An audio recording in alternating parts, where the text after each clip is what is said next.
Welcome back, junkies, to another third thrilling installment of enterVoid's Junkcast. I'm Cozy Spoon, as you all know, and this is my co-host Willie D. Say hi, Hi. just so you know, I got the receipts. So, what is Junkcast? It's a cobbled together casual chit chat of Void staff talking about Void things, which is namely comics. Which comics are we talking about, you ask? None other than the latest big boy tournament, which is Armageddon 2020. What is Armageddon 2020 for those of you guys who are new or don't know nothing or just don't like backlog reading? Willie D, please explain it. So I will. Armageddon is one of our very big and really popular events. It's basically where we have 6 defenders to take down a threat, and the threat is of such a scale that we call it an Armageddon threat. So often in the past, this has been like a 6 versus 1 or 6 versus 2. So from now on, we've been doing a 6 versus 2 format to even out the odds a little bit on the threat side. So the threat is always like has usually in the past been like a monster or a villain seeking destruction. This Armageddon is special in that the threat is actually a known character who has ascended to threat level.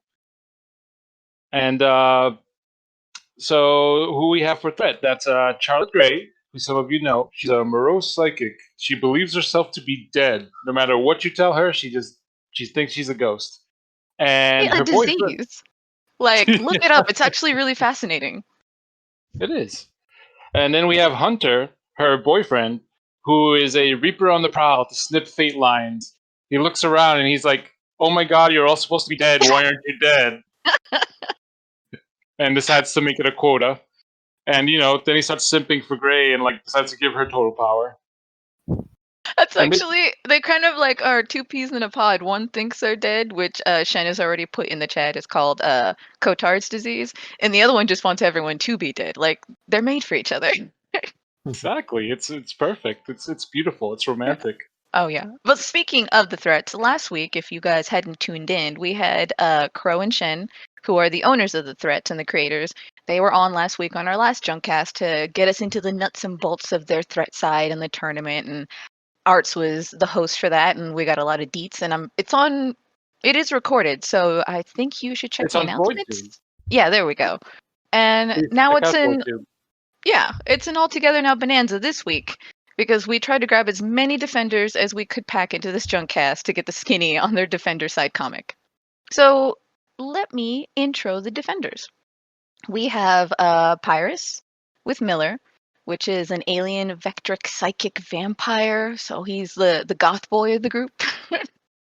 And we have Artist Block with Kubo, who is an immortal demigod who wears a little dampening collar that keeps him kind of on the chill. And we have Badger, which is we have Badger with Talon, which is an anxious apprentice necromancer who's cursed with a magical death touch, so no hugging for him. And Raji with Chica Chicana, who is my personal favorite, who is a toon pup gangster.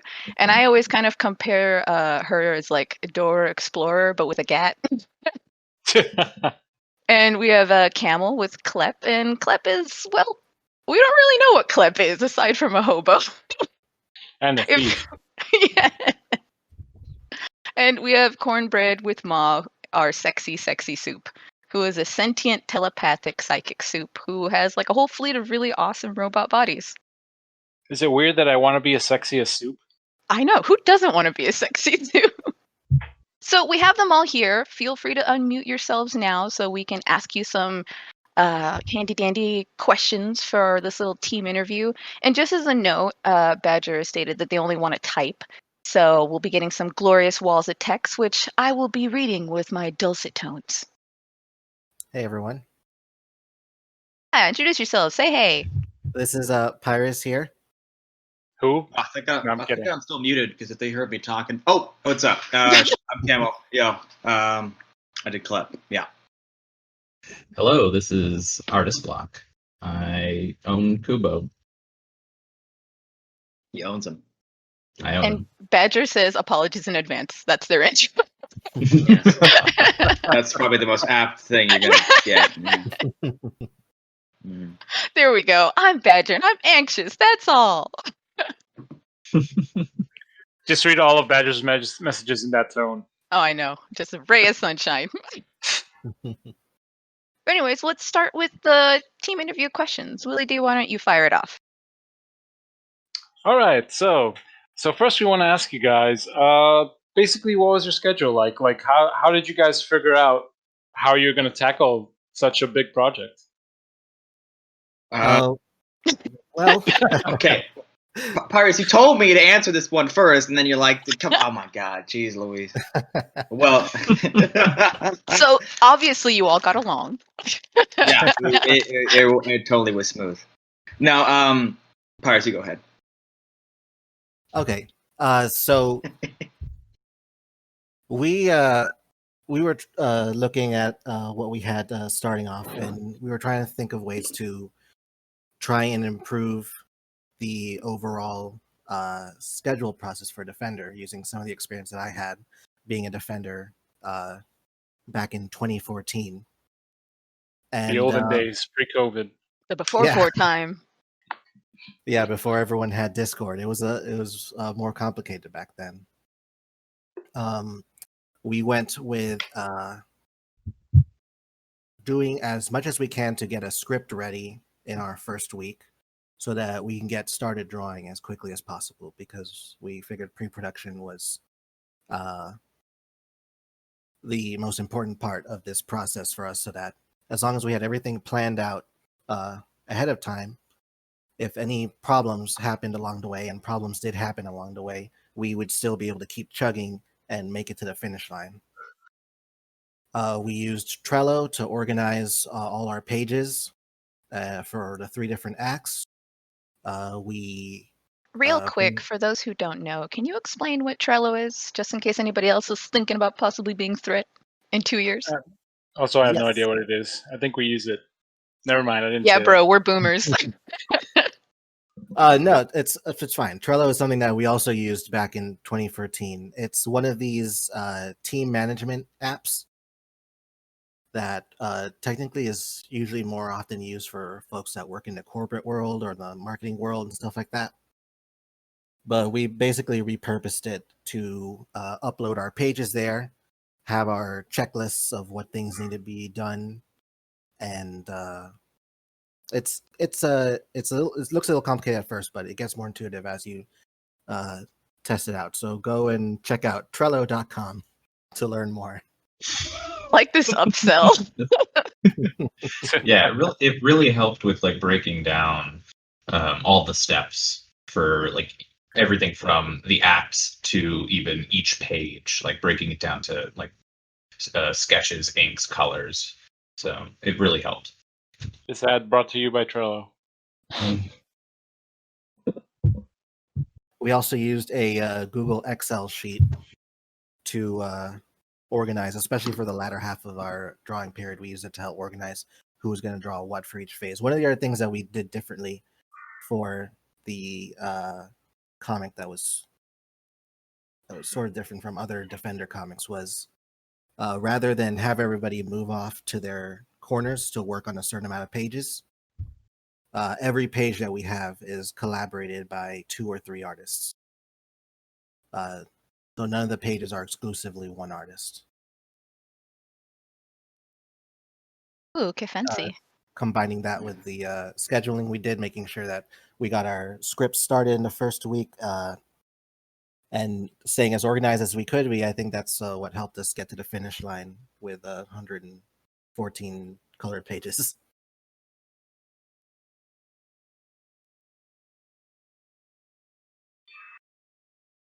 Was there anything anyone else wanted to add? No. Did you want to read Badger's responses? Because Badger also said a couple things. Oh man, I missed it. Let me scroll. I'm a horrible speaker. Okay, I think this is the first one.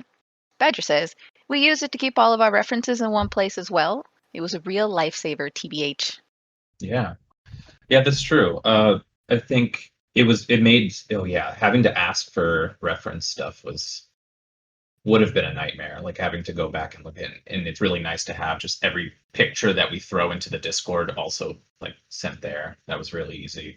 And it allowed us to look at the scripts and all the sketches that had already been done and all the pages that were inked and like actually see the progress, because it does tell you how much of each like section is finished in percentage. So that helped. And like we really wanted to make sure we had our plan set out early. So like the first week was scripting and art design. So I'm curious, did like, you make that deadline for the first week? Yes, we did. Ooh. Right? We chose, we were like, we need to finish this within a certain amount of days. And I think we went over a few days, but in the end, I think it was a few days, but more or less we were pretty much there. Y'all freaking P90X this whole thing. Oh yeah. No, it was like we were hoping to get it done a little bit earlier, but I think in the end it worked in our favor. We had our script done in the first week, and then we didn't have to worry about making big decisions as we were going on, because the script's done. If we stick to the script, we don't have to worry about we just need to do the work. That's all. Yeah. And Badger mentions that I remember we were drawing by the first weekend. Yep. Yeah. Fine working oil machine. Yeah. I said that's totally wrong, but anyways. Now that we're talking about the script and we'll stuff. fix it in post. Yeah.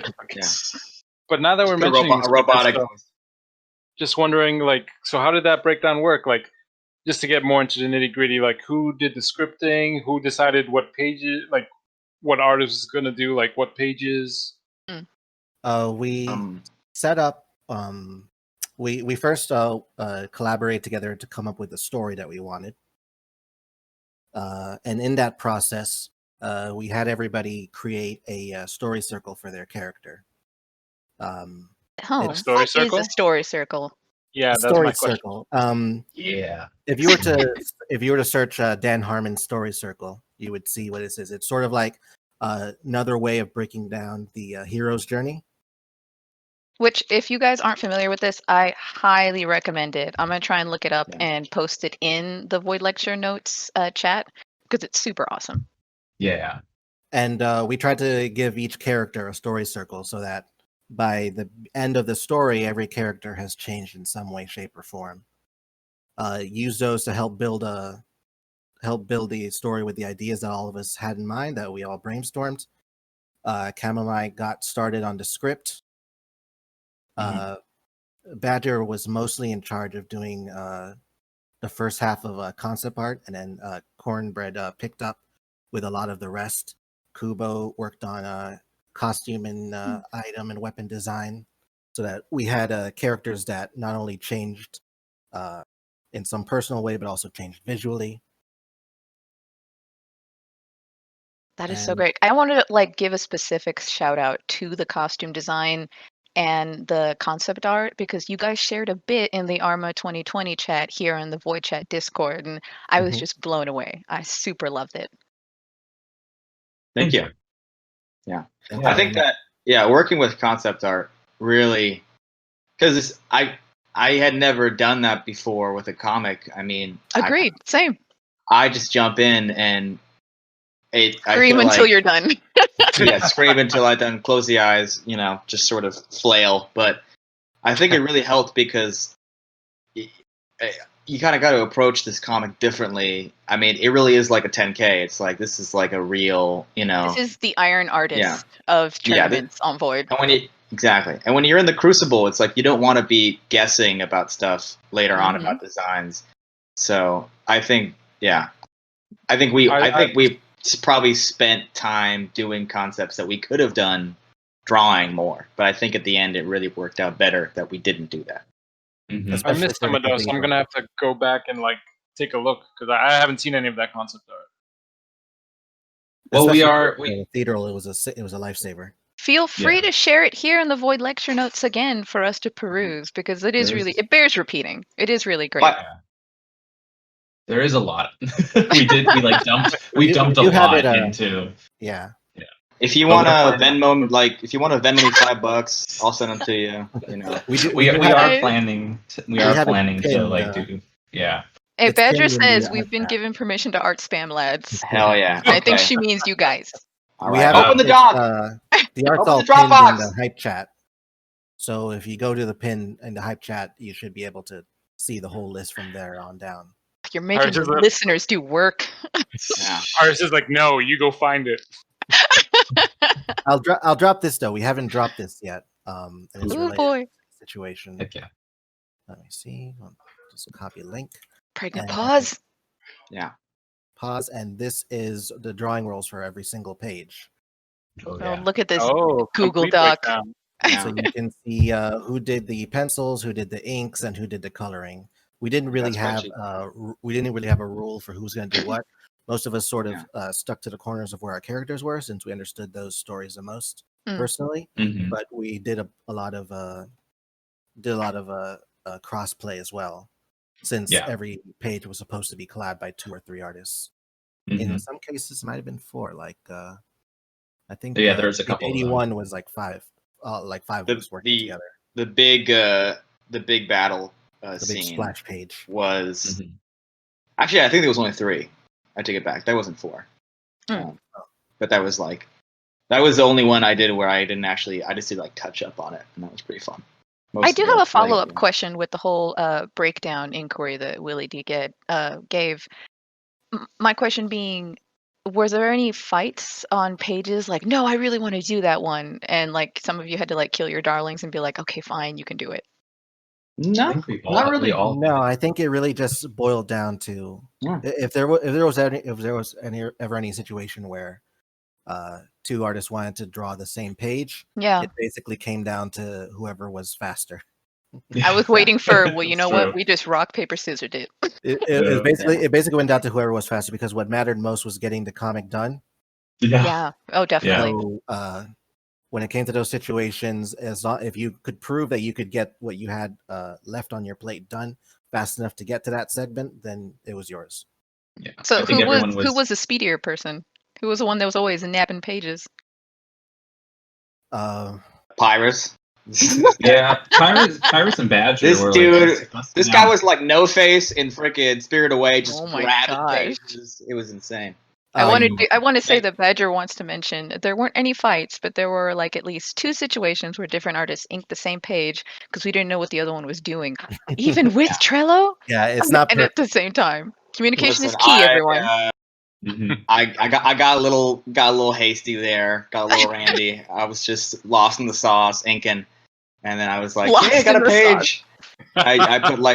I put a bit of a preview image, and then Badger was like, "I'm doing that right now," and I was like, "How disheartening has that got to be? Where you have so many pages and you're on a deadline, and you're like, oh, someone already did that. Dang it." Yeah. Well, luckily, it only happened like 2 times. Yeah. I would like to see the comparison between your works. See like how well like the different inking styles. That would be interesting to see. Of the same page, yeah, that would be interesting. Sure. Yeah, we can post that. Look it up and see which page. And Badger says, "Oh man, I think I still have that unused pages inks actually. Share it with us." Yeah. Behind the scenes secrets. And it's the one that Camel finished. Lol. Yeah, I also had one. It was I think what had happened was I was taking too long on that page and not updating, and I guess it was lost in the conversation that I was working on it, and so I slapped it down. I was like, oh yeah, we already finished that one. It's like, oh, okay. So speaking of breakdown, you guys gave each other sort of mini deadlines on how long you could take on a page. What we tried to do was get each person to draw 3 phases a day, and that would help keep us on schedule. 3 phases minimum. So basically either 3 pencils, 3 inks, 3 colors, or any combination of thereof, or a single page. Oh, nice. If we were if all of us, for example, each did 1 page a day, in 5 days we'd have 30 pages. Well, what do you mean when you say phases? Like panels or just parts of the page? Or like the whole page? Sketching the page. We broke everything down into sketches, the sketch, pencil segment, the ink segment, and the color segment. So those were the 3 phases. Yeah. And things kind of naturally like transformed to play to our own strengths. Because at least for me, it's like I'm not very good at maybe sketching a page, but I could color a lot. There was I definitely went Super Saiyan at one point and like did like 5 pages in one day. Holy like, moly. Nice. Wow. 5 pencils. That's not me. But like it's sort of like it became a thing where, you know, everyone has their own strengths, and I think that it was good that it transformed to be a lot more looser in the end than that regimented, I think. But we did stick to it. So just for those listeners who aren't in Void, or not Void chat, the Void lecture notes live, we just got a post from Pyrus, which is giving us a compare and contrast of inks between which artists are these? Well, for that page, it was me penciling, and since this page was going to be 3 or 4 artists working on it together, oh, that's so great. I put a bunch of information there for the next people to come in. They did their inks. Inks were done on separate layers depending on whether they were characters, backgrounds, or energy attacks, stuff like that, so that those can be then colored and changed differently at the end. That is so cool. And then we would come back with some finishing touches afterwards. I just want to like highly recommend for people who are listening to Junkcast, do come when we're doing this live, because seeing all this stuff like in live time and getting sort of the visual aids really informs how much effort these guys put into this. This is so awesome. But I do want to add that, like, for the VoidTube videos, like in the previous one, I tried to add all the images that Shin had shared with us. That's great. So I will also try to add these images to the video as we're speaking about it. Look at us going above and beyond. I do want to say that Badger mentions this was page 84, and they shared a comic page. That's how far I got on the inks on that one before we realized that we were overlapping. And might I add, it looks so good. You should have just put both pages in. Like, this is so great. Yeah. I have to share it.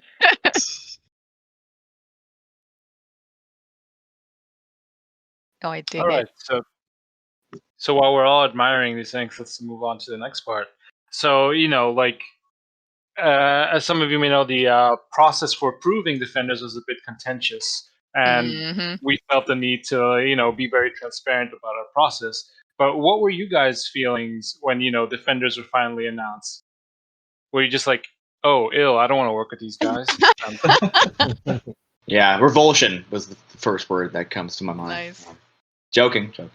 Well, I want to know, what did you feel when you saw the whole lineup of who was chosen, and what were your feelings when you realized you were chosen? I screamed. I was very happy. I was very surprised by the lineup. Not in the sense that I didn't think people. I had my theories of who was going to be chosen, and then I'd love to know. Well, I honestly thought Gut Smasher was a shoo-in. I'm a big Gut Smasher fan. But I think I did not expect my guy to get in, to be honest. I'm like, I'll throw Klep in the ring, see what happens. But then, yeah, it came. Not only to get accepted, but become such a fan favorite. I know. Anybody else? Go ahead. Oh yeah. Well, I was definitely like, once I found out, I was like vibrating for the rest of the day. I couldn't do anything. Just like I was useless. And yeah, I had my like hopes, but if I like who I'd be teamed up with if I got in. But if I've learned anything about Void is like plan for anything. Oh yeah. So expect the unexpected. I literally had been, up until that point, I had a list of everybody who had submitted their characters, and then like little blurbs about each one of them, and like potential. Oh, so you were ready for anything. Interactions with my. Yeah, I was literally I do way too much work sometimes. So I already had like a bunch of ideas, and of course I was like, oh, this would be really fun, and this one would be fun. But it was exciting to see who ended up getting picked. And I even had ideas for like, oh, if I don't get picked, I'm gonna do this, this, this, and this. And so those went in the trash. Like, I'm never gonna do those. Mind you, for those who don't know, this Armageddon sign up for defenders, I think, has to be one of the biggest just responses we've seen on the site. There was so many people who signed up, so I can't even begin to comprehend you having blurbs for each and every person. Well, to be fair, I am a lover of back reading, and so it's not like I did all this work immediately. Like I've been doing all this work since forever. Like most of the characters that are active on Void, I have I've read like their comics, and I've either written notes about like what would happen if my character teamed up or was against them. So it's more like a culmination of work over time that is my hobby. So what about you, Pi? I'd like to hear your thoughts and stick with your guys' comment and crit order. Well, I was I don't know how much do I say, because I was in the process at the time. I was super contentious. We had a whole like, I don't know about staff. Oh, but the character's so good, and oh, the track record and everything. It was a lot of tug of war for sure. I was very open-minded as far as who was going to join in. I had a few ideas for most of the top candidates that we had. But since I was in the process, I'm not sure how much I can actually say about it. What I can say is that say the politically correct amount. what I can say is that I'm excited that our team was not just a setup of regular heroes. Oh yeah, for sure. That, and I was shocked to find that there were so many. Go ahead. Yeah, the whole group. Sorry, the whole group was like very guy heavy.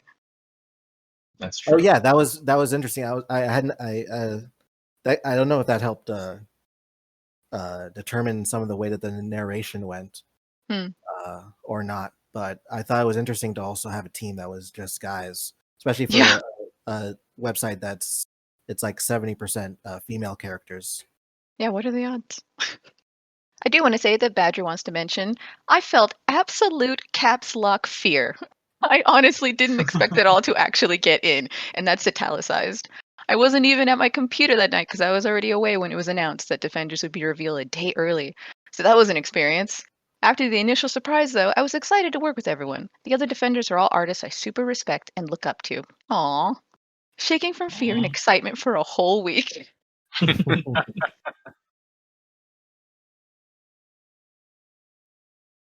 Is that everybody's feelings on the matter? Feelings? Yeah, I think that the mismatch pairings of everyone really helped us in like our storytelling, because it could have easily have gone into like the traditional Avenger style heroes team up and defeat the threat. But because so many of the characters are either like self-focused or not interested in anything at all, it gave us fuel to explore different storylines, and that's how we got like the messy team we wrote. Dig it. Yeah, that definitely helped us make a less conventional Defender story. Yeah. Well, I like it, and I have feelings once we get to that crit section, but I think we have more questions. We do. So going back into the stuff about the story circle and stuff. Obviously, you all had goals for your characters, for the overall threat. So, do you guys feel that you were able to meet all of those goals? Were you able to fulfill all of your plans? Is Camel next? Camel's next, yeah. Camel? Go ahead, Camel. I'm next now.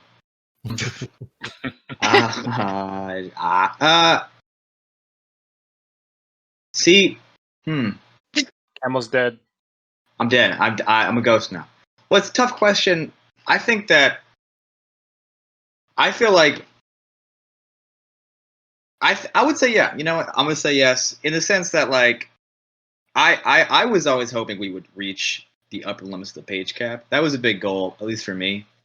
Because it sounds kind of cool to say, oh, 120 pages. Oh, we didn't get there, but it's initially we wanted to go actually smaller than that and really compress, but once the script started going, things ballooned up and a lot of it was cutting. But cutting, lots of chunks of story and such. So I think that, at least for me personally, that goal was met. If I could say for myself, my character, I thought I'm really happy with how that turned out. Leaving Gleb with a cool, an interesting next point to travel to. I completely agree. Klep's whole arc. Oh, I gotta hold back because I have so many thoughts. But Klep's whole arc, I just super loved. Same here. Thank you. Now you can get a peg leg and be like a pirate. Yeah. No spoilers, not yet. No, I gotta rewrite it now. God damn it. Ah, jeez. What about you, Artist Block? Well, I think pinning down that script right early on made it so that we didn't have to cut anything after we got invested in the story. So I don't know if we had to I don't remember us having to edit any of the script besides dialogue, because the pages are now drowned and we know how big or small we have space wise. But I think making those decisions early on really helped us not have to cut out character art stuff. And I think everybody wanted a little more of something for their character. I think that it's natural, but I know I felt satisfied coming out of it. It's okay, I got the notes I wanted for Kubo personally, and more importantly, this big epic story happened and we got to pull it off, and that's made me really happy. So yeah, there's little things that I would have been oh, you know what, it would have been nice to spend 2 more pages on this scene, or it would have been nice to throw in this comment or something like that. But when in the grand scheme of things, it didn't matter for me, and this story was the goal, and I'm happy with that. Oh, that's great. What about you, Pi? My goals, I guess, was to try and create a story that in a format that hasn't been told before in a Defender comic, using in medias res with the timeline back and forth, and with having the team fractured instead of united at the end, so that the tension is less about how they're going to win and more about who's going to win. Yeah, for sure. Because I think this was kind of the first Defenders team, correct me if I'm wrong, that weren't all good old boys in sort of a traditional sense. There were a lot of people with some machinations and ulterior motives. Right, and we tried to have those ulterior motives end up being what motivates them by the end. So now you have opposing forces on the team. Yeah, for sure. As well as also wanting to get us a completed comic with all pages completed, absolutely front to back, from beginning to end. And we succeeded. I think we succeeded in all those terms, so I'm pretty happy. Nice. Oh, great. And Badger says, personally, for Talon, I wanted to address the point on necromancy being a sort of reason behind the Arma, as seen in the prologue, and Talon being a necromancer, but there wasn't much room in the script for it. Luckily, the threat side tackled that subject. I wasn't sure what to do with Talon going in, so his development went to a settler route, which I have so many thoughts on, but I'll wait for the crits. I think it worked even though there wasn't room to do 100% of everything I could have done on my end, but that's on me for not being able to figure out what I wanted earlier. I wish I'd given it more thought before Armor started, but I just straight up didn't expect to get in. I'm still happy with how it turned out, though, and I'm satisfied with the end result. And I do believe that's everyone. Are there any final thoughts or feels before I move on to the next question? I do love Talon's arc. I think Talon is the heart of this comic, in my opinion. Oh, for sure. I think the 2 characters that were unexpected standouts for me were definitely Klep and Talon. But I digress. We'll get to that later. Talon's the real hero. Okay, you guys. Any behind-the-scenes goodies to share? I know you guys have been kind of filling the lecture notes chat with a lot of great images. But for those ear holes that want to hear some audible goodies, do you have anything? Many funny stories we have, maybe? Oh. You want to share some anecdotes? Do you want to start, Pi? I mean, I know that it was a mission for me to stay on task as much as I did. I had all my commissioners. I asked all my commissioners to wait a month and a half. Oh, jeez. While I worked on this. Oh boy. And I was also in the middle of doing this Smogus One Dragon a Month drawing challenge that I still tried doing at the same time that I was. Still can't believe you did that. I managed to do it though. But for those who don't know, I just want to make mention that I do believe that Pyrus is East Coast and I am West Coast, and I usually do all of my work. Just a small little Junkcast note, like at midnight or 1 a.m. or so. And Pyrus was still up at those hours, like up until 3 a.m., which I'm like, dude, what are you doing? And he's like, Arma. I was just like, okay. Oh, yeah. What about the rest of the defenders? I can say for behind the scenes sleep schedule, my sleep schedule was, is it bad to go to bed when the birds start chirping? Because I was like, 7 a.m. was like, finally, get some sleep. Mm-hmm. That was my general thing. I will say, I'm unemployed right now because of Corona, so I didn't have anything to do except Arma. So that's got to be ideal, though, when you really think about it. And so I also don't have a job. And I also was, thank God, no money. But I was also working on a Beyond battle as well at the same time, and that was like I kind of started burning the candle at both ends there. But then once that thing was done, it was like I got a burst of energy. Yeah.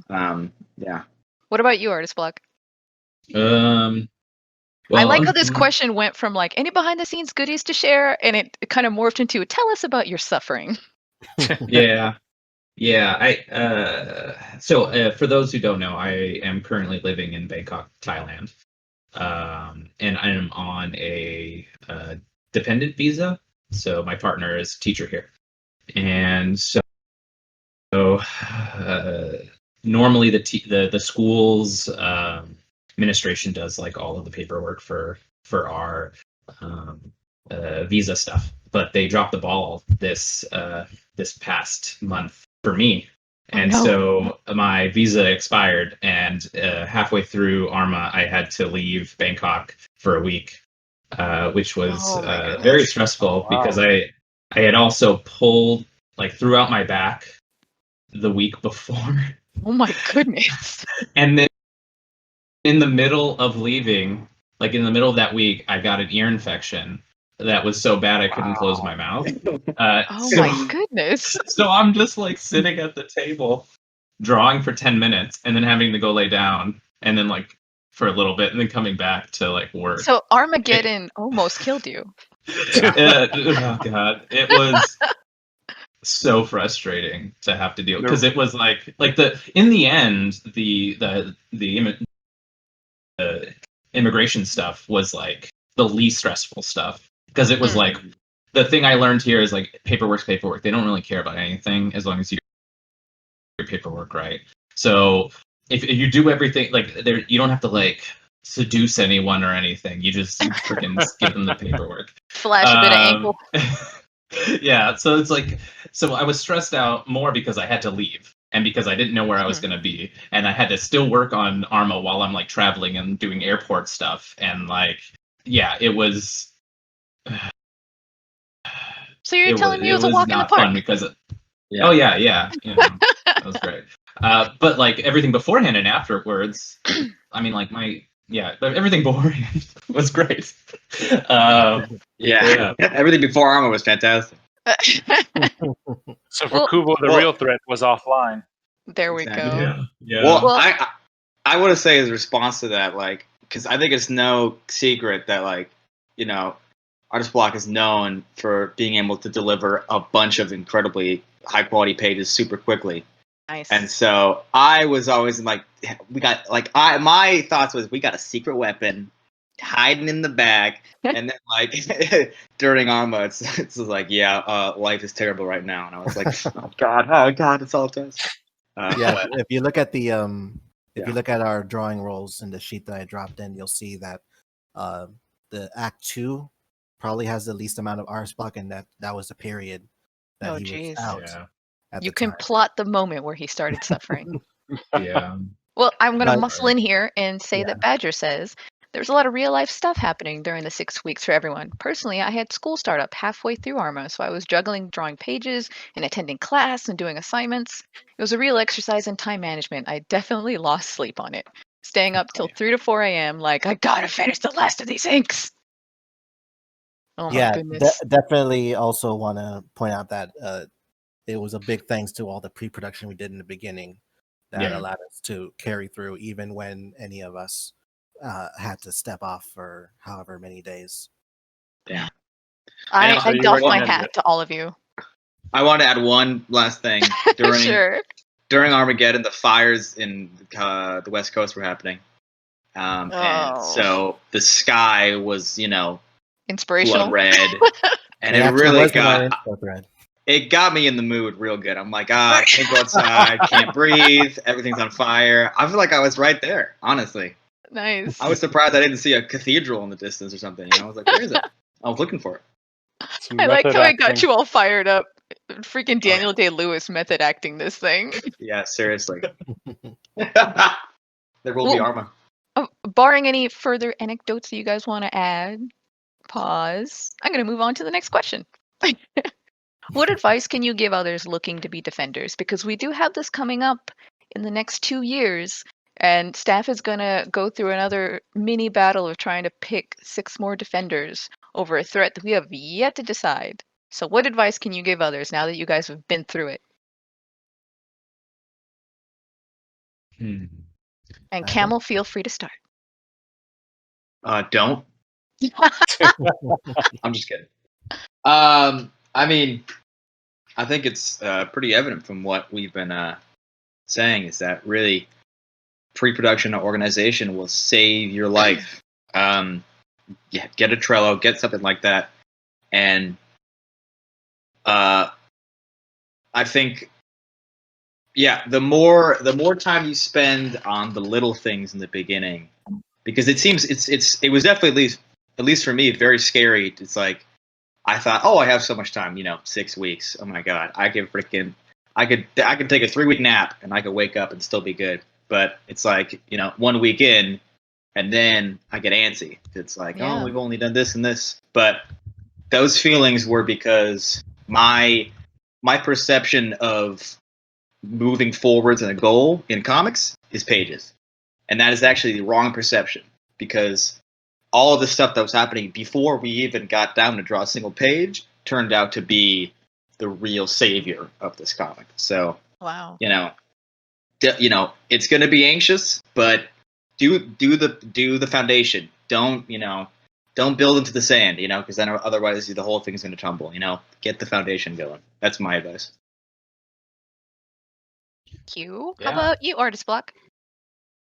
I don't know what to add to that, because that's really, I feel like that's most important. I feel that all of you guys kind of were like the organization was foundational and of really helped you guys.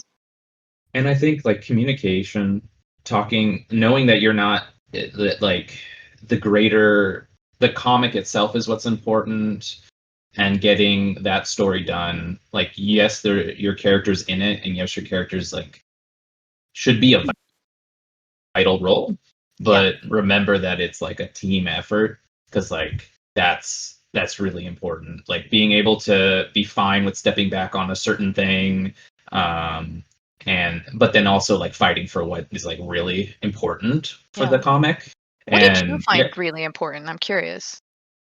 Me personally, well, the thing is, like, I was with Pi the whole time. Like I believe that it was like I loved his idea of like the hashtag believe in Pi.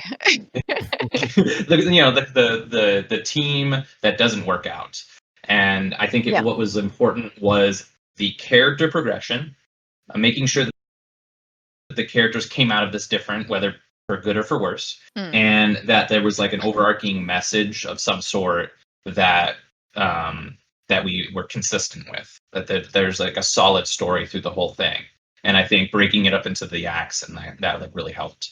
But yeah, I think it's like teamwork is so important, and like pre-planning and making sure you know what you're getting into, because there's so much to do. Yeah, there really is. What about you, Pie Guy? Well, aside from what everyone has said about organization, pre-production, which I'll echo, is extremely important. I would also highly recommend collaborating with other artists as often as you can. Oh, I like that upsell. Collaborating with other artists as often as you can, especially and especially branching out to artists that you may not normally collaborate with. Get yourself in a situation where that might be possible. Would you say that the collabs, just the regular collabs on the enterVoid website, are kind of like the soft training area for you to kind of prepare to be a defender for something as big a tourney as Arma? Yes, and the more members that you can collab with at one time, the better. Nice. So you can get that idea in place.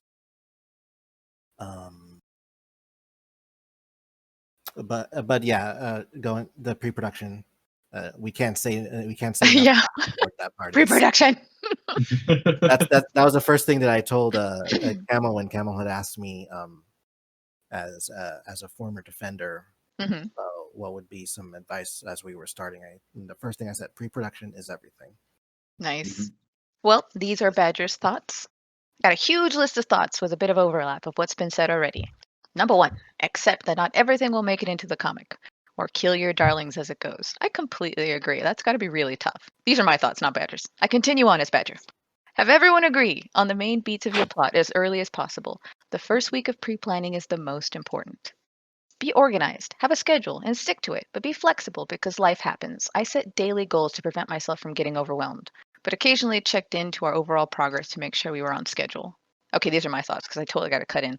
I love the fact that you guys were able to sort of, for lack of a better term, pigeonhole yourselves and be like, okay, these are my blinders, this is what I got to work on, but you were also able to see what everyone else was doing. So I don't know if that kind of helped Badger or even the rest of you guys kind of get a fire under your butt of like, oh my goodness, Camel did like 15 pages today. I gotta get going. I'm so fired up, you know? I think it did help us to be in constant communication. As much as it might have annoyed some of the other artists, with me giving everyone tags every day, asking people how far they've gotten in their pages and what are they working on immediately. It was it was neat. My phone was going off a lot. That's all. Nice. And here's the last Badger thought, which I think is the most important. And communication is caps lock everything. Know what everyone else is working on so you don't accidentally ink the same page twice. Keep track of progress. Sorry. Keep all your files in one spot. No, the salt is just me, not Badger, I swear. Keep a folder for all your references as well, in a place where your whole team can access it. And also, the collaborating, I think, forced us to be in really tight communication as well. We had to know where everyone else was so we can get to working on their pages! Exclamation point. And I do think that is the long and short of it. I'm going to move on to the next question. Okay, defenders, if you win, and I'm putting that in big ifs because I don't know if you guys have looked onto the site, but the scores are pretty, nail biting. If you win, what are your plans for your respective defenders? Who's starting? Yes, Camel, please give me your thoughts. Biopic? Is that too much?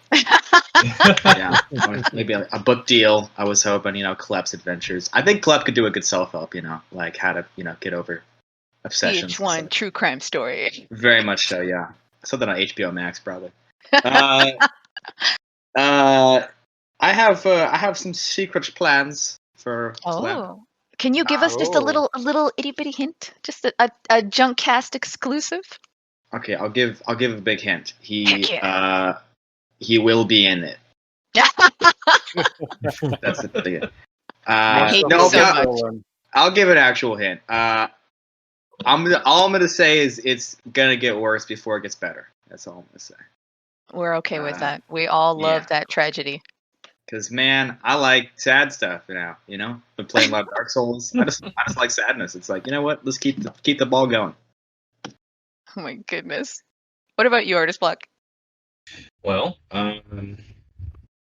if we are to win, Kubo will be coming out of this crippled. It wasn't made super clear, but it will be that Kubo does not have access to all of his abilities anymore because of the new collar. Okay, I have to ask the most biggest pressing question that I'm sure all of our junkies are dying to know. Does he still have access to loose? Oh boy. Yeah. Yes. There is. That is a. We're working on like where that story is going to go, because I was very very appreciative that Astro allowed me to like use Luz so much in Arma. So it was and they're like super stoked to like work on the story between Luz and Kubo, and it was interesting because I wrote that not intending it to become some like go into the Arma. Like I wrote that comic idea beforehand, so it just so happened that spurred on some fun ideas in Arma. Yeah, it was some nice serendipity. Yeah, but it also like opened up a bunch of questions, like what does this mean, like with Luz attached, like bound to Kubo when Kubo turns into his like true form, and like what does that mean now that he's like bound again, and like where does that relationship go? But I tried to push it so that this is the longest Luz has ever been inside someone who survived, and this is the first time he's like experienced like interacting with one person for this long, and what does that mean for a spirit to like start sensing what humanity is? And so you got me all fired up. I can't wait to see it. That is like a big thing that we're gonna try to go into, on top of the fact that now freaking Kubo has like 2 apprentices, and like what's that gonna be? And having lived through an Arma where like the whole city was like completely in fire, like how much is that going to make him like a protector, and how much is that going to force him to like be actively trying to stop this next time, like before it even happens? Like what's like that's going to be like a big drive for him. Like Dragon Ball Z caliber recap and stuff that we can look forward to, and I am so ready for it. I do want to make a note about Luce, because I heard rumors that you guys had sort of a moniker or a nickname for the character in your guys' notes. Can you share a little bit of that? Yeah, we had a couple actually. Yeah, the official name is Flaming Deluce. Coined by Camel. Very Gundam, very anime right there. I thought it was Loose Deuce. It is. Yeah, that was Loose Deuce was the more colloquial. All the streets. The in production name was Loose Deuce. Nice. Yeah. That's how it works, Yeah. So what are your plans for Miller there, Pie Guy? Oh. Well, if you guys win. Big if. Before I say anything, I'll say a little bit for Raji and Korn, who aren't here. Oh, nice. Raji, as we see at the end of the story, Chica's doing all right. She is going to now be a bit of a celebrity, being a Toon Defender hero. For those who don't know the sort of lore and history of what's going on or what went on in Void, Toons weren't exactly viewed in a good light anymore, because a certain Toon kind of destroyed a whole section of the city, and now they're seen as sort of a threat. Shut up. I wonder which Toon. Yeah, could be anything. Just some loser Toon that kind of left in a balloon. But now that we have a defender that was not only a Toon but a heroine, I'm excited to see how sentiment is going to change, and I'm glad that you mentioned that. Yeah, and their story is likely going to blow up a little more than some of the other characters on the team, since she's got this whole gang and old Doc's society spreading the word. Yeah. You'll have Toons putting up pictures of Chica in their room as inspiration or such. It's like a Toon Lennon. As far as Ma is concerned, well, you guys saw what happened at the end of our story. And Explain it. Korn is planning a big culmination of a plot that will involve what happened at the end of the story. I can't say more, obviously, it's because it's Korn's a plot, culmination. Okay, so here are Badger's thoughts. If we win, one thing I'd like to explore is Talon's apprenticeship under Kubo. Their dynamic is fun, and I'm sure there's some cool stuff Talon could learn from him. Aside from that, I'd like to show off more of the character growth Talon underwent. He gets out of Arma in relatively good and stable shape compared to everyone else. Can't say much concrete right now, but there's going to be an overall change of direction for his character. We'll see where that leads him. And let me see, is there anything else I need to say? Okay, well, no, I think I grabbed everybody. We didn't get Miller. Oh yeah, Miller. you totally dodged my question. Iris is trying to hide.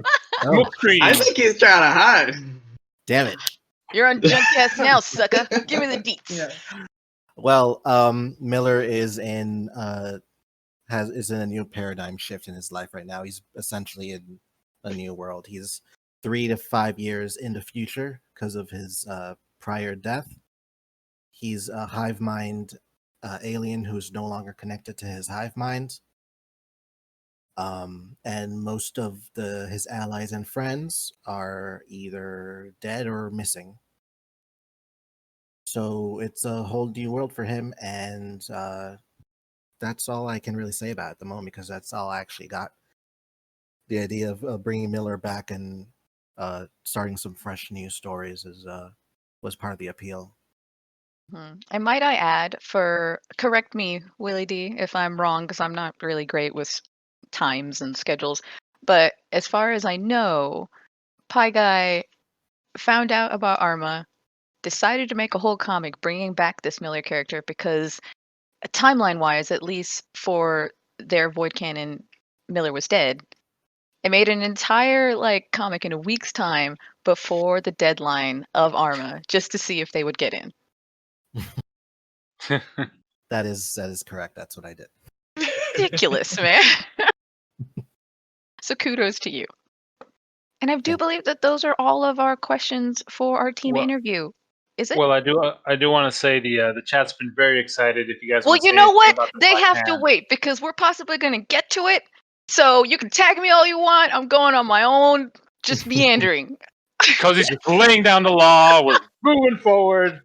I'm just going to say we're going to talk about it. We're going to talk about all of the things that are on the tips of your tongues. It's in my notes. It's there, but you have to wait. You got to eat your meat and potatoes before we get to the dessert. Because he's just like, fuck it, we're doing it live. I do want to thank all of the defenders that actually got the time to come here and answer all these questions. I do have more questions, but I really want to get into the nuts and bolts of the crit first. So feel free to stick around, listen to us say good things and possibly not so good things. What we say with love. But if you're too anxious to listen, I'll flag you for questions when you all come back. Yeah, it's fine. We could probably do a director's commentary on every single page of the comic. There's so much for us to talk about. Definitely. Honestly. This is and the Badger 5-hour says, thanks for episode of having Junkcast? us. Oh, go ahead, Willie. I didn't hear that.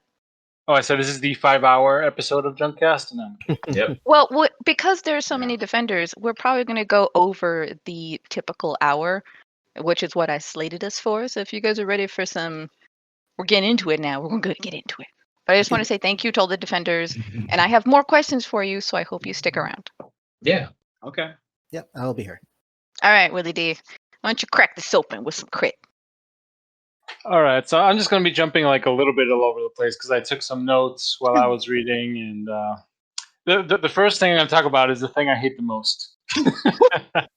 I really hate transparent word balloons. I just got to say, I really hate the hell out of them.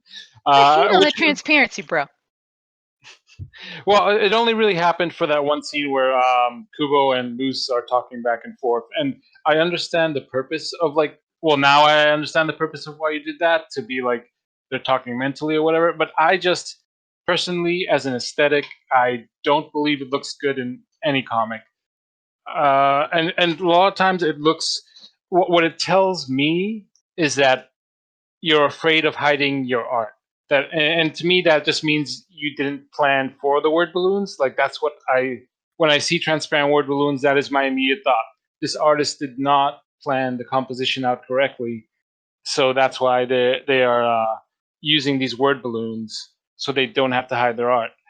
But there's different ways to do what you were trying to do, and like Karis is saying, it could have been like cloudy word balloons or this and that, or even the manga anime way, which is just no balloons at all, just words on the page. There's different ways, and comics are for experimenting, and what works for other people it might work for other people, it just did not work for me. But on the flip side of that, I do want to point out page 20, which to me was the best word balloon usage. And I'm harping on this because this is a detail that I have noticed. I got to get to page 20. Let me look. Go. Okay, continue. Oh, yeah. Okay, so just for those people who are just listening to this with their ear holes, page 20 consists of Ma talking with sort of, I guess you could call it transparent word balloons, but the word balloons are sort of a soup of letters that are all sort of red colored, and then you have the yellow text on top of it, which sounds like it would be kind of clunky, but it looks really cool. Yeah, so that's something I want to point out is that, between the collabs and all the side stories, all the collabs that have happened, there has been some trouble amongst all of you with word balloon and word flow. And page 20 to me of this Arma collab is the best because in the first panel we have two parallel conversations going on, but they're not confusing. I can follow both of them perfectly because of the way they're arranged. So I just thought that was excellent. And there's other examples too throughout the comic, but page 20 was not only the best to me, but also because of it gave us an insight into Ma's word balloons. Because on the last page you have Chica pushing them away in the last panel of that page, which overall I thought the depiction of Ma's word balloons was excellent. His word soup speech bubbles, and having them float all over to indicate how they're psychically manipulating people, all very excellent. I did really enjoy all of that. That is a nice toony nod too. I like that Chica's pushing them away, like she can see them. So another thing, so we're talking about lose a lot, and to be honest, I guess maybe I've missed some of the recent comics or something. Usually I'm better at keeping up with the comics on Void. I've read the entire archive at some point, but I was not fully aware of who Luz was. So I would have liked a little bit more of an introduction to the character, even a blurb. A lot of comics nowadays, they'll have one little box, and maybe they'll say something funny like "hate soup." I don't know. So some introduction to who Luz was, because for me, when I was reading that, I thought Luz was the embodiment of all of Kubo's power. I didn't realize it was a separate character that was Dawn's character. I thought it was just part of Kubo's story. So I would have liked some sort of introduction to let me know that Luz was a separate character with a separate history, or maybe where I could have gone back to read more about them, like some of the comics do, see this battle such and such. So I think a little more introduction into who that character was would have been interesting, because the whole time I was just thinking oh, it's this spirit that's possessing Kubo. I understand that, but I don't understand who they are or why they didn't manifest more, like when Kubo turned into the giant monster, the kaiju, when he turned into a kaiju. This comic's all about kaijus. Which also I want to say, because I know this is totally Pierce's influence, I do love all the kaiju and robot battles. Yes to using Deus in that. And also I love the reference to Headhunter. Headhunter is an older Void character who's this Aztec kaiju monster, and most people might not know that, but that was a character by Duredhel, Duredhel. I spelled that out because you should read their comics. They had a whole storyline throughout Void and a whole gang called the Orphanage. Excellent stories. So there were a lot of fun nods to not only like old characters like that. There were characters from like SDTs, like the spirits that Talon summoned. Like you guys threw like the kitchen sink into this, and that was like awesome. And yeah, also No, really I totally agree. Like, I'm surprised, just for those who aren't seeing the lecture notes chat, that this wasn't Pie Guy's idea to add the kaiju, because kaiju is like Pie Guy's thing. And I would think that that would be his idea, but it was actually the other defenders, which I'm like, good on you guys.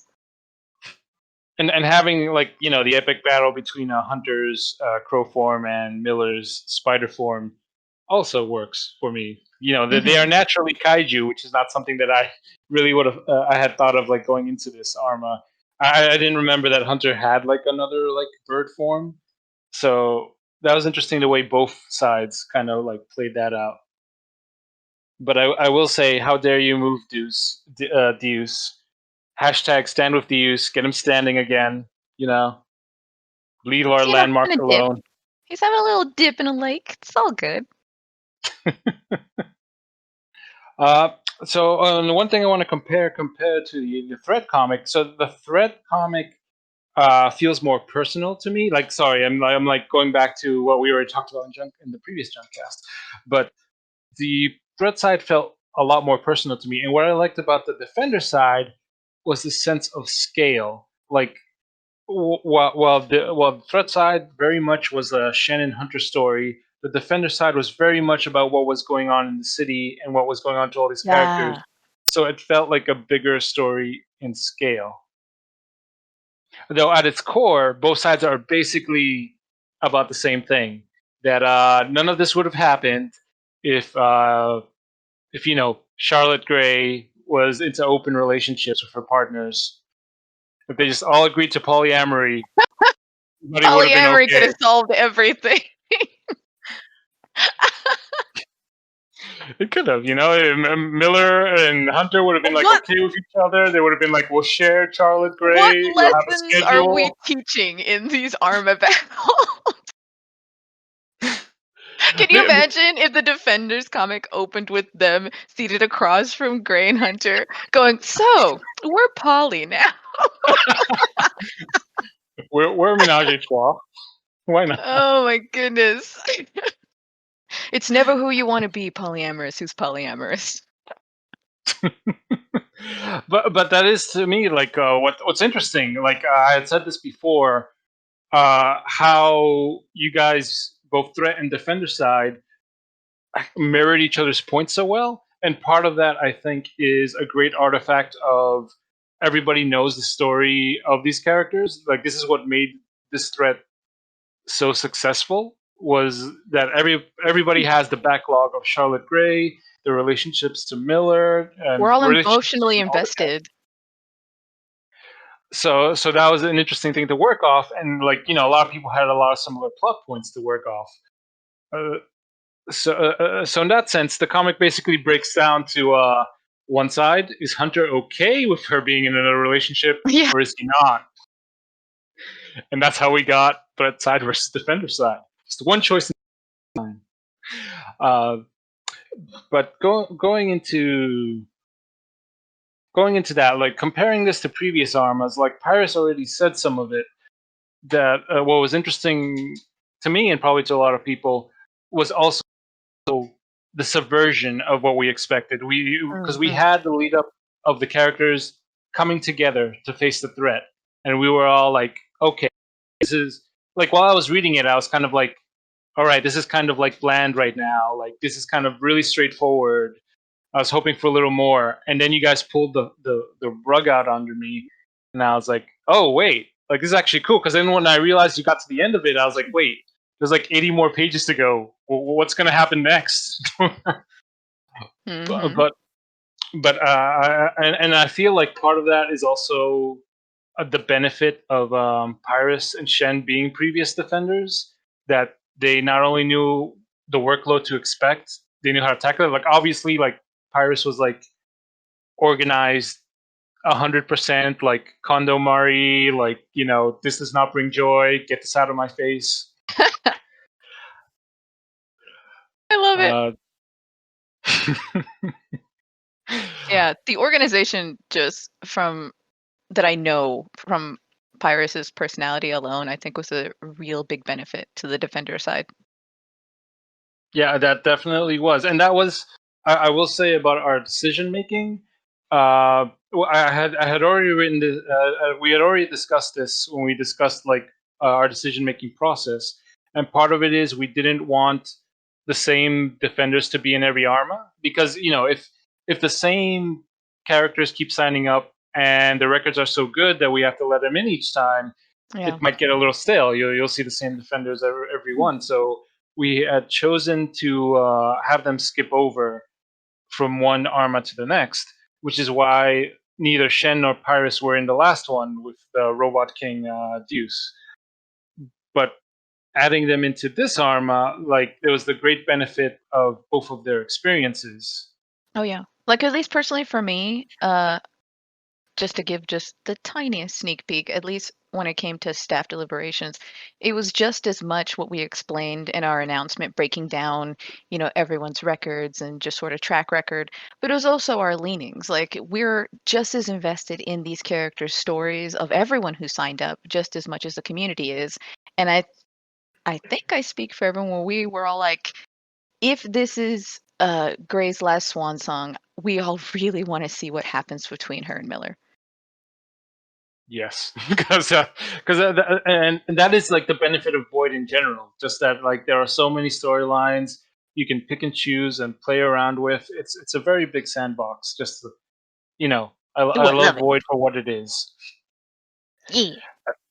And it's interesting. I feel like we have, as a whole, learned a lot from like previous armas because there were armas that did not work out very well or were difficult on like especially the threats do have it hard because the idea originally was you'd have a superstar artist taking on like these groups of people, but it's difficult for one person to deal with this.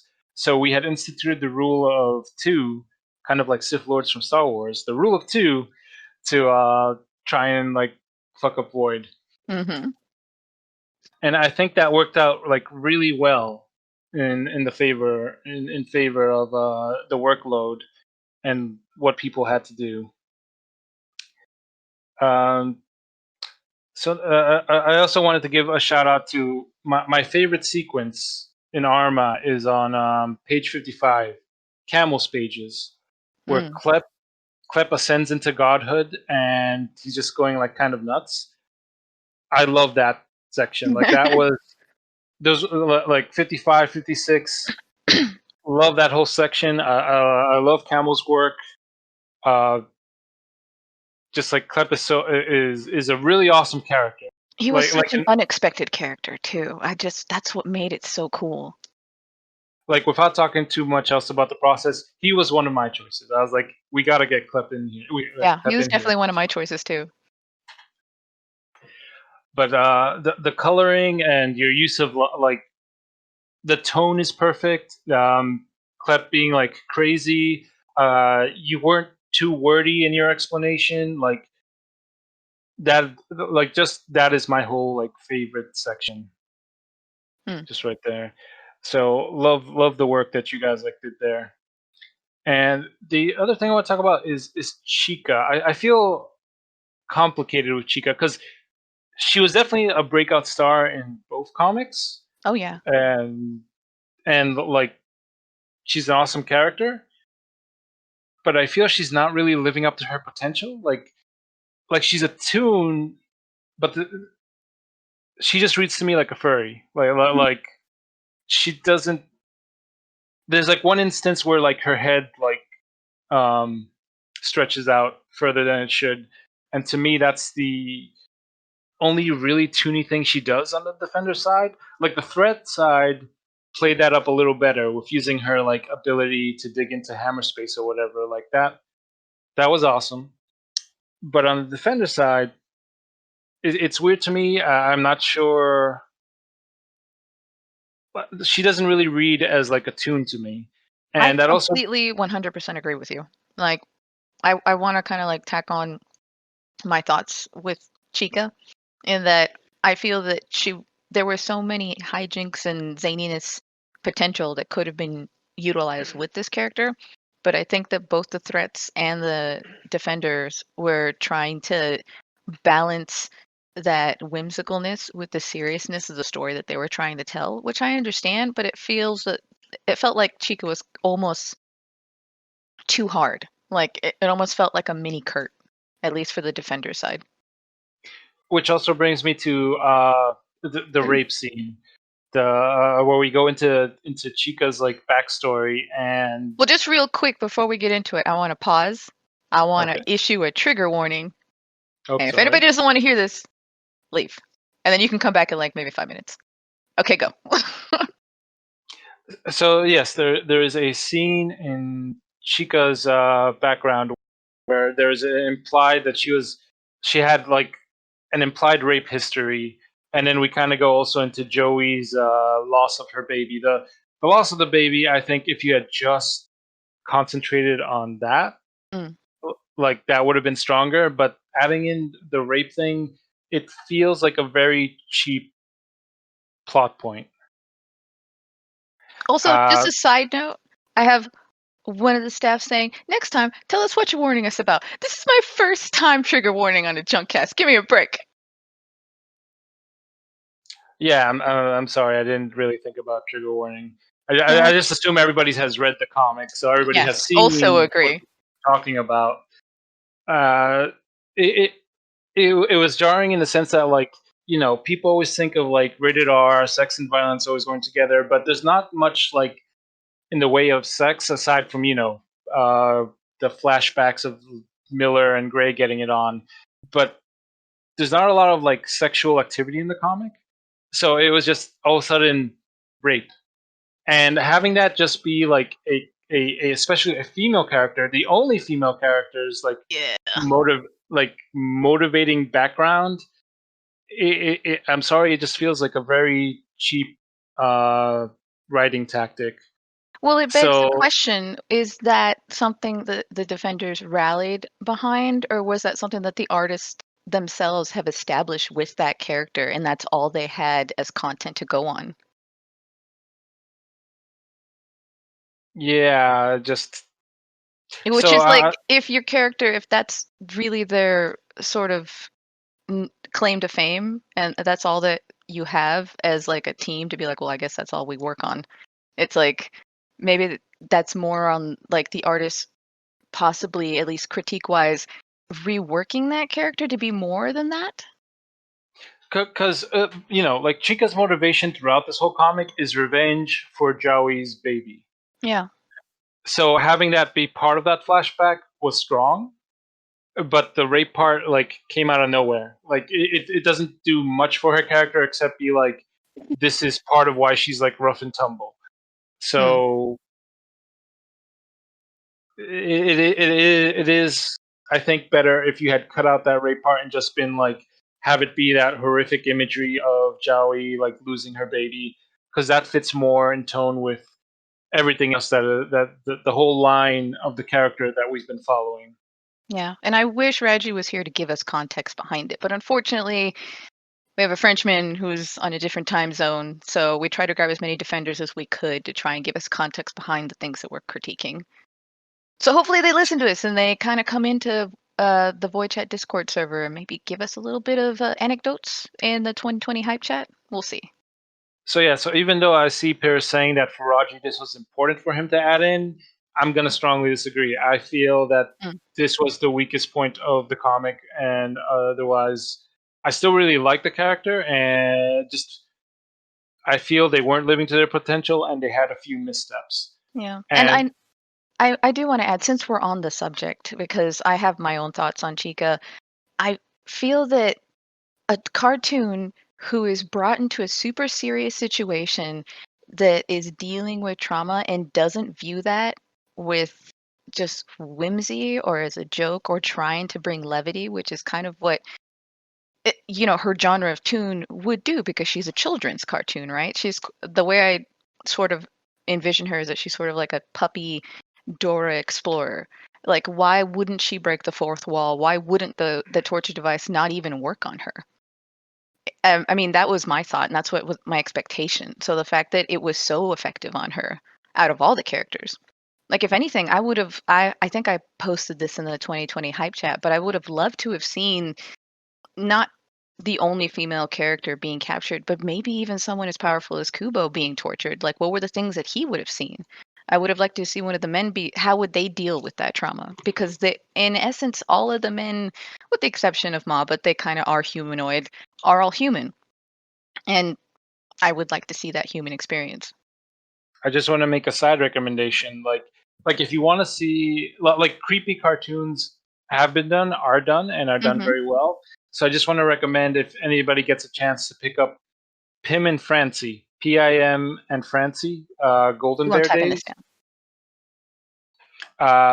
It's an excellent book, and it's a bunch. This artist is not known for finishing his stuff, as we can all relate. But they collected their unfinished work into one book, and it's basically a creepy series about these two creepy cartoon kids, and it is messed up. So I would say, if you want to do that kind of stuff, there are excellent places that you can look at and like get some inspiration from. Agreed. So I think I've gone over everything I wanted to say, except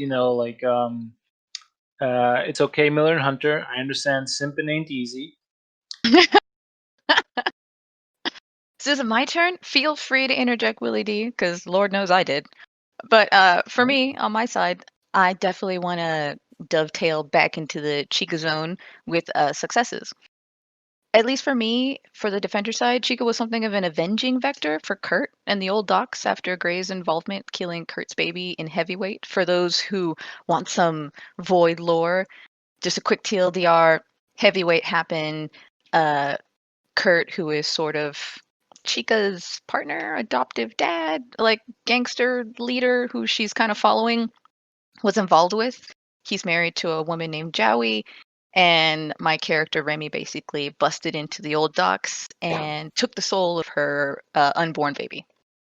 Super dark stuff. Yeah, so he was so despondent and just outraged that for the Arma defender side, Chica is there to sort of gain revenge because Remy used Gray to sort of waylay Kurt to keep him from saving his wife's baby.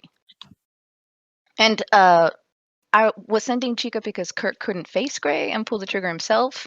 Having a maternal connection with Gray, was that sort of the conflict? Like, he's like, I can't do this on my own because I have a connection with Gray, and maybe I'll, pause on the trigger, so let me send the cartoon. Let me see what else. Raggy sound effects I found to be a complete and utter success. They have such excellent personality and enhance the scene rather than feel like an afterthought. Like, for me, I have such a struggle with sound effects, but for those of you who haven't read this comic, just go and flip through the pages and look at all these sound effects. They have such a characterization and inspire me to definitely work harder on my stuff. Which, that's definitely something I like about Raji's work too. Is that that's something they definitely improved upon. If you compare their old work, not as strong, but that is something they have definitely like elevated to one of their strengths.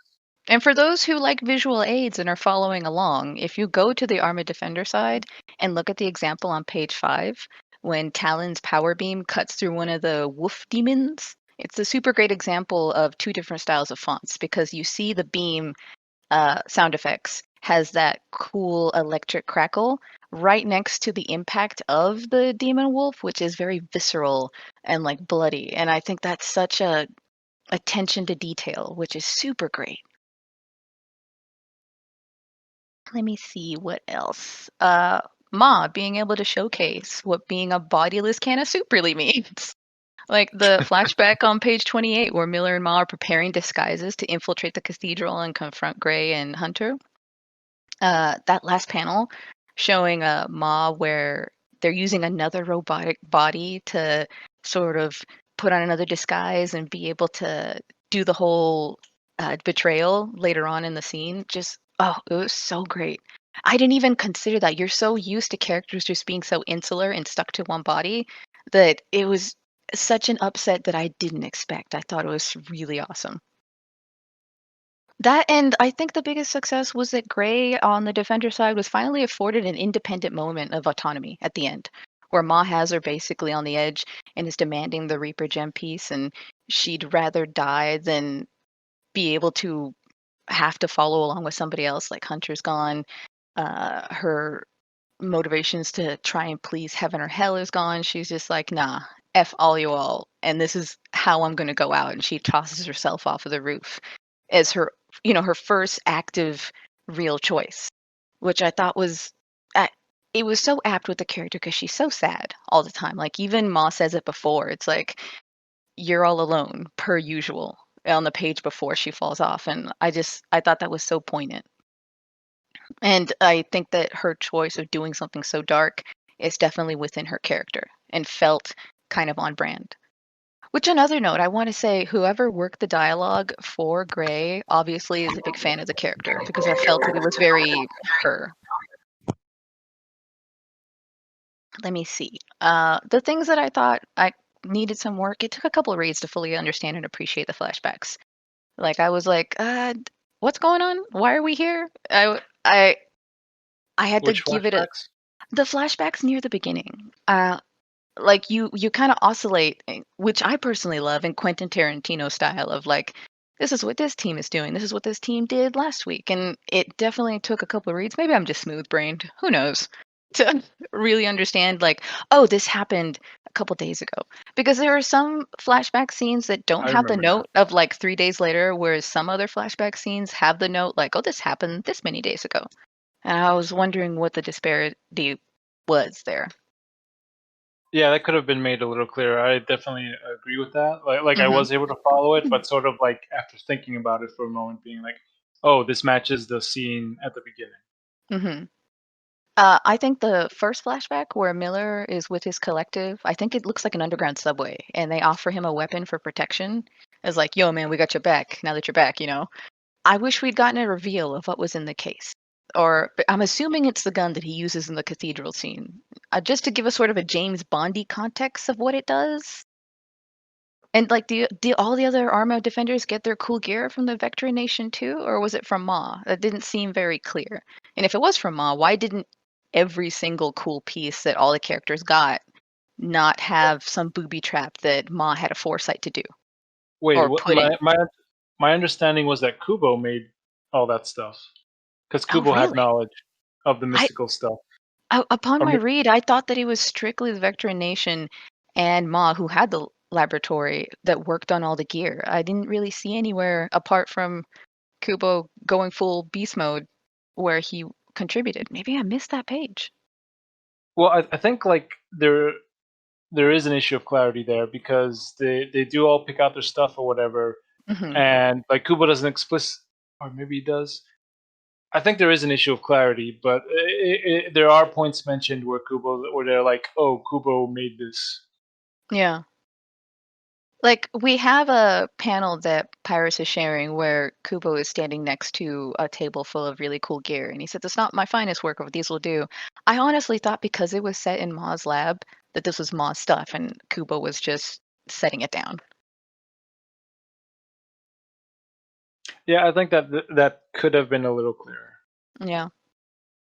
But not to completely whiplash to the successes, I do want to say that your mention, Duel, about how this felt like the city story as opposed to an insular defender story was very clear. I just want to say, if you haven't read this comic, please go back. Not only just see the sound effects, but look at all the backgrounds and environments, like the industrial yards where Amber and company are going to find Beast Kubo. I loved all of the grit and dirt. I just thought it was so neat that you guys put such an amount of detail in your backgrounds. Like it felt like they were in a city. Yeah, I almost want to ask Kubo about page 36. If you've seen page 36, it's the Let part me where they move get. on to page 36, see what we're talking about. I really enjoyed that page. It's a beautiful page. Yeah. But as a comics reader, it reminds me of the Death and Rebirth of Superman storyline. There's a part where Superman gets blasted like that, and I'm like, Kubo, are we on the same page here? Yeah. Also, can I just make a note since we're discussing Kubo and I mentioned the industrial yards, and you mentioned in your critique that the Defender side didn't have much in the way of sexual content. Did anybody else notice how blushy and flushed that Amber was when she was fighting with Beast Kubo? I'm just saying. I don't know if anybody knows, but the context behind that character is that she gets kind of what's the word I'm looking for? Unsettled when she's thrill seeking, when her adrenaline's pumping, and it doesn't get more adrenaline than a monster Kubo going after you and trying to eat you. And that whole sort of like take where she's just like trying to get her bearings and compose herself next to poor Talon, who's like, what's wrong with you? And then she just snaps back to like, okay, business mode, I'm cool. That was an excellent girl. I was like, you know what? What's going on there? Could we possibly see something blossoming here? I don't know. I just want to extend my sympathies to poor Talon who had to be in the middle of that. And it was also interesting because, as we were pointing out, within Pyrus's canon, Miller was dead, but his sister was basically the character who had taken over the comics at that point. Like in between Miller dying and Armageddon, she is basically the star of the Miller title. So it's also interesting that she also makes an appearance. She's the secret seventh defender. Yeah. So the questions, and well, not exactly a question yet, but this is my crit of it. What everybody's been tagging and caps locking and replying. Miller's black hand on Gray's head at the end of the Defender side of the Arma comic. What does it mean? People say that she didn't get any last words, but as Pyrus has established with Miller, the Vectran, he's kind of a psychic vampire, and when he touches someone and has a psychic connection. Yeah, that's a word. A Vectran can deal or impart hours worth of data and content over seconds in real life. So even though they only had a couple seconds together, who knows what was being exchanged and for how long? Or what was he sharing that Gray would exclaim that this was freedom? Like, they could have had a whole ass conversation. Like, they could have just been like, listen, I'm going to give you something pleasant. We're going to be here for a while. Because everybody talks about, like, oh, go ahead. Have you ever seen Dark City, the movie Dark City? Yes. I love that movie, but there's a scene where they inject like a whole lifetime of memories into the guy, and in like 2 seconds he learns how to use his powers. Maybe it's like that. Maybe there's like a whole lifetime. They're together. They had babies. It's the ultimate shipping fantasy up in their heads. Maybe that informs, Gray saying, "So this is freedom." Like, what did he give her? I'm dying to know. Which brings me, unless you have any last final thoughts about my crits and duel. No, continue. Okay, which brings me back to a couple questions I wanted to ask each of the defenders. So if you guys are still around and can unmute yourselves or start getting your type on, I want to start with Klep, which belongs to I do want to Camel. say, Camel has now challenged me. He says there's a Green Lantern reference, and I have to find this now. But yes, continue. Boy. Okay, so Camel, during Arma, you apparently went buck wild, as you mentioned before, and worked on a Beyond battle called The Purpose, which I will link right now in the chat. At the same time, releasing it well before Arma to set the scene to what the community had in store when it came to Klep and giving us some context as to his obsession in Arma. I need to know, and if you're able to share and give us some context, what is the voice coming from the backpack? Like, what is it? And what is the task? I cannot share these details. It's what can you give us? Give us a shred. The community is Oliver Twist, and we just want a bit more. Well, that's I gotta keep. I gotta keep them wanting more. But yeah, I can't really say. I mean, it's a voice in the backpack, and he's got to keep collecting. That's all I can say. That's all I'm at liberty to say. It's his purpose. Fair enough. Wow, so secretive. I know. Okay. artist block. Peg leg clap. For Kubo. Despite all the defenders in the group and the bond that Kubo has with Chica and Talon throughout, it was the Millers that he had the biggest influence from, which you can totally see, which is evident in his outfit changes. Like, I don't know if anybody else noticed, but freaking Kubo went through like a whole catwalk model sheet of outfit changes compared to all the defenders. But I did note that he kind of wore an outfit that made him look a bit veteranish, which I was like, oh, that's really neat. He feels kind of like a camaraderie there. And was that camaraderie because Amber saved him? I'm just saying. Possible big R romance? I'm kind of hopeful. What are your plans for him and his growing pool of apprentices? Well, I mean, pushing our ships. That we talked about that costume a lot because I was like, oh well, he doesn't have clothes now. What the hell is he gonna do in the middle of hell? So he's a hobo demigod. Well, I mean, in this case, yeah, because he like what my first idea was him grabbing some like off the rack secondhand clothes from some burning store and have him like running around in like some weird mismatch outfit. But I felt, well, we all agreed that it might be a little distracting if he's wearing some dumb shirt when Gray is dying in the foreground. So yeah. So I thought about it, and the most logical way was to have Amber like supply him a new outfit, since she supplied the veteran supplied Miller with his armor. Okay. So, like, what does that mean for him with veterans in general? Will he be rolling with the hive mind? Well, I think Kubo is very much a community person. He has so much power. He feels like he needs to. He has a lot of responsibilities because of it. So one of us. So he needs so that's why he gets so invested in other people. And that's why he has like a growing pool of apprentices. He's just gonna have like a little duck row of apprentices. Yeah, and like I was very happy with how close Raji made Chica and Kubo in the beginning. I was assuming it's like, yeah, they know each other. They're companions because she's in the grounds and he's working with the grounds. It's like, but then he drew that picture of her jumping up and hugging him, and I was like, oh wow, this is so great. This will hurt so much later. Yes, I like that price that was paid. Like, it's so easy for a character like that who is so, I mean, for lack of a better term, overpowered, to come out of this unscathed, unaffected, and it's like, well, nothing of importance was lost. But the fact that somebody who's all about power lost something that his power could not influence, which was a friendship and a bond, I thought was a great price that he had to pay. Mm-hmm. And I'm like, I really like that last page with him like looking on to Chica's victory and him, hiding his sadness for his companions.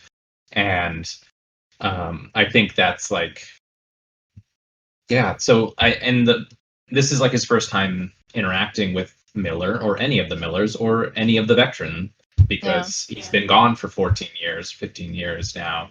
And also, a lot of that I don't know in between. Who worked on that page, if I can ask, because I don't have the doc open, where he's looking on to Chica being lauded and he's sort of sadly looking on. That looks like Badger's. That was Badger and Camel who drew that out. Yeah. Camel and I wrote out. I need to ask because I totally see it now, because Pyrus is sharing all of these panels while we're chatting just to give us some context. But I don't know if anybody else notices, but Kubo looking on sadly is in the same exact pose and is a complete opposition to the last panel where Talon is looking determined and ready, which is such a changeover of personality between the two. Yeah, because like their first meeting. Sorry, what was that? Yeah, we absolutely planned that one. That was completely not an accident. Oh, so good. Character development. And Badger says, absolutely. Yeah, and I'm in love with like Trunks' Talon in this last page. I love it so much. Oh yeah, with his jacket, his jeans. It's very jacket. Dragon Ball Z. It's so good. It's so good. I love it. He looks like an adult. I know. He's all grown up. Town's gonna get a sword now. Okay. Funny thing about that page, Camel and Batter and I kept fidgeting with everyone's mouths because we weren't sure if they looked like the exact. We need to get the exact perfect like happy, sad, bittersweet look from Kubo and sort of the determined look from Talon. But then we sort of got our wires crossed and suddenly we accidentally switched both mouths, so everyone had confused personalities. It was a fun page to work on. And Badger says, "Oh yeah, I remember that." Okay, I do want to move on to Pie Guy. I want to speak about Miller, and I'm going to put you on the spot, bro, because the public wants to know, what can you tell us about that black hand on the back of Gray's head, and is there any extra context that you want to share with us? The public demands to know. What do you think? Well, I think I want to hear an answer from you. I honestly don't have an answer. This is like the briefcase with gold in like Pulp Fiction. In Pulp Fiction, these are elements in this page that when I wrote it, I wanted there to be elements in there that are left up to the reader to decide. Well, even if you don't answer, the stuff that we critiqued earlier about how vectorins work and how data can be sort of relayed, could you at least answer whether or not some, unbalanced amount of time passed between the two, and there were things that were said that we didn't see? Miller has, well, like you had said in your story, and Miller actually has done this to someone that he's killed. In the Miller Death Tournament. He gave them a lifetime in a split second of memory as a gift for them, as respect for them. So it's not outside the realm of possibility for him to do all kinds of things in the span of seconds when he's talking to someone, because it's like Inception, the deeper you go in, the longer time passes. I agree. He has that control. Oh, that's so great. All right. You're gonna leave the public wanting. So let me just sidestep while the pitchforks. What the canon is. I do want to ask. The pitchforks are lining up. Yes. I think out of all the characters outside of the threats themselves, the price Miller paid has to be the steepest, having only just rejoined his collective, only to lose them once again. And I know that that's super important for veterans. What does it mean just for people who aren't dorky nerds who are into the lore like us? What does that mean to be a veteran outside of Hidemind? Imagine if you cannot talk to any of your family anymore, and whenever you want. Imagine not being able to. I wish for that day. Imagine not being able to talk to, well, not just the family that you like, Duel. whether it be blood relatives or whether it be all the people that you know online that you love and care for, not being able to hear their voice or hear them unless you're physically there present, not being able to feel their affection towards you, which is something that veterans. So now we have to go all analog, like regular people, like peasants. I was actually inspired. I don't know how many people have seen the series She-Ra. I was inspired by a similar event that happens in the last season, where a hive mind. Oh, don't spoil it, bro. Some people haven't seen it. I'm not spoiling the whole thing, but okay, good. that gets shunted out of their hive mind, and it's a similar crisis that they feel through, and that helped me develop this idea to give him a major scar like this. Something that's not just him being, back to basics. Yeah, for sure. What does it mean for Miller and Amber going forward? It's a weird situation because Amber's not really trusted as much with the hive mind as Miller was. And now she's the only one that can actually connect with them compared to the two. And will they even let her, because Miller was kind of her golden ticket, like, I guess he's here, you're cool. Yeah, she was sort of like the golden ticket for that. So, that's a lot. It's uncharted territory for her as much as it is for him. Oh wait, so I was unclear on that. I thought Amber had also lost her connection to the hive mind, but it was just that she was losing connection to Miller. Yeah, she's sad because Miller's sad. Oh, okay. I assume they make her sad because they're brother and sister. So she's lost that connection with him as well. Okay, so I do want to move on to Badger with Talon, who I think Talon really went through what I think is the most significant character and personality arc in Arma. Because for those who aren't geeks like me and rapidly followed all these characters, Badger has established that Talon is this anxious, mousy, uncertain necromancer who doesn't want anybody touching him because he has death touch and, I'm not sure, blah, blah, blah. And then he became someone, at least through this entire Arma battle, somebody who came into his own, became a formidable defender, and answered the call to action, even though he was unsure. It was just so great to see that development. And it was such an organic one, too. It wasn't just like, okay, I'm cool now. It was like, I'm not sure if I'm cool, but I guess I'm going to do this. And Arma ends with Talon taking Kubo on as a mentor, which I think is a very, decisive choice from a character who's been established as being kind of indecisive in past comics. What do you think of your character's journey, and what's in store for him? And Badger says, yes. Okay, these are Badger's thoughts. It wasn't 100% intentional from the start. During development, I was actually worried that his involvement in arc was too minor in comparison to the rest of the characters. This is just a cozy note, completely disagree. So I'm surprised, but pleased that people found it significant. As for the journey, I'm just proud of him. He's always been a really driven character, but now that side of him is really being pushed forward. As for what's in store, we'll just have to wait and see.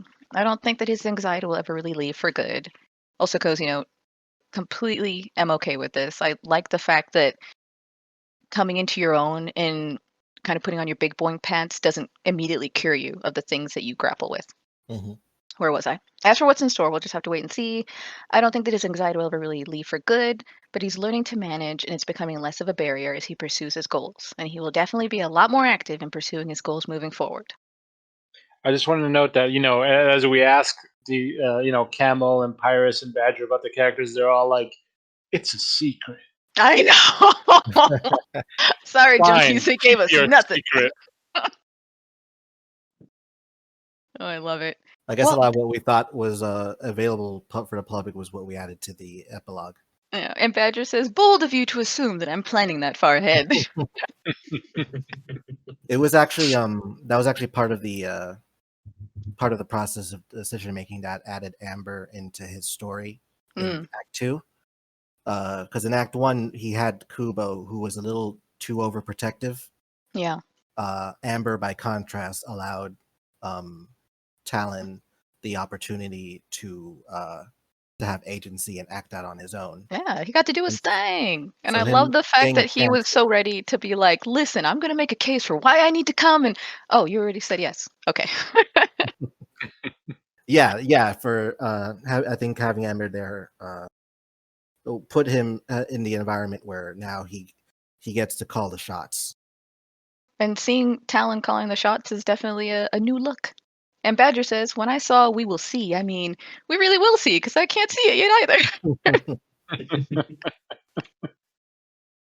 Well, I am spent of all of my inquiries and questions, and I appreciate all of you guys for staying almost to the 2-hour mark, answering them and letting us know. Like, this has been a super deep dive. I super dug it. Can I just point out two more things that as we were talking about it? Page 74, where we have let me get there.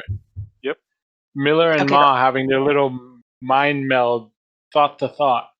I will say, for Shen's side, I think they did a better job with like the mind melding kind of scenes. But this was fun and interesting in its own way, especially seeing like Ma and Miller both like revert through different forms. But the part I enjoyed a lot here was Ma literally becoming a can of soup at one point. Yeah. He's literally just a can of soup, and I thought that was great. Yeah, but I do love that final panel where he's melting away. That was a really good one. Yeah, and I like the fact that there was a formidable opponent to the Miller character's whole psychic thing, because at least for me, that character has sort of been established like, yo, I got the sort of monopoly on mind stuff, and nobody can really don't at me because I'm gonna beat you up. But Ma is like, yo, bro, I'm like a game recognized game. And it was so great to see this exchange of like, may the best mind win, because they both have the best minds of the defender team. And one other thing I want to talk about was again about Miller and Hunter's relationship with Gray. Is the story itself didn't go much into it, but the fact that these guys are like they're enabling her like so hard. They're just like troubled, messed up women, and they're just like totally like as I was saying, they're simping for her. Like well, the thing is, it kind of left Gray with little choice but to just be like, "Screw you guys, I'm yeeting off the roof." I like that she like outright rejected both men at the end. She rejected like having to just please or appeal or to anyone. That she was just like, this is all me and this is my choice. And it was as dark and as sad as she is. And it felt consistent to her character. Yeah. So those are all my thoughts. That's all I have left to share. And those are all my thoughts as well. And I am so glad that you guys stuck with us to listen to all these thoughts and the Defenders' thoughts. That's all we got. So hopefully, coming to a void tube near you. Yeah. For those of you who have no idea what Void is and you just stumbled into this Discord and are listening to this Junkcast, all these comics can be found on enterVoid.com. We're talking about the latest tournament, which was Armageddon 2020. Last week we dealt with the threat. This week we're dealing with the Defenders. And we come to a nice and tidy close. Thank you so much for listening. Thank you to all the Defenders for coming in and answering questions and letting me read and listen to them all. And thank you, Duel, for being such a lovely co-host. Thank you. I also want to encourage people to read the collab that happened before, and also the Valkyrie one. That was an excellent one that just came out. Which we may or may not discuss on a future Junkcast. We'll see. All right, you guys. Right. Toodles. Peace. Thank you.